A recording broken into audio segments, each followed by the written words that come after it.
Le mouvement Courte Pointe, c'est un mouvement assez intéressant qui est en train de se dérouler dans le centre-sud, en fait, qui part du constat qu'il y a une multitude de groupes, une multitude d'acteurs sociaux dans le quartier qui font toutes sortes de choses qui sont extrêmement intéressantes, extrêmement dynamiques et qui sont assez mal connues.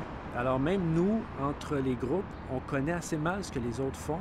Il y a possibilité que tout ça forme un tout qui contribue à l'amélioration des conditions de vie dans le quartier puis du sentiment d'appartenance à ce quartier-là. Et les personnes disaient que la question de faciliter que les résidents et les résidents s'approprient de l'histoire du quartier et que cela sorte des musées là, pour être une histoire partagée était vraiment important. Quelque chose qui était très intéressant de la Courte Pointe, c'est qu'il me semble que ça va être assez flexible. C'est très important.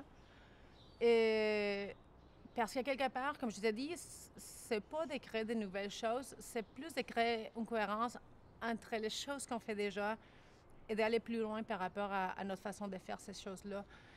Et aussi le fait de permettre, de laisser la place à la découverte des résultats finaux. Tu sais, on sait là, que ça va donner certains résultats, mais on pense que ça va donner beaucoup plus qu'on pense.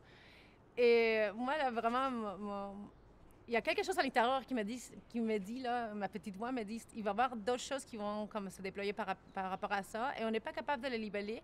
Et juste de dire, tu sais quoi, c'est parfait.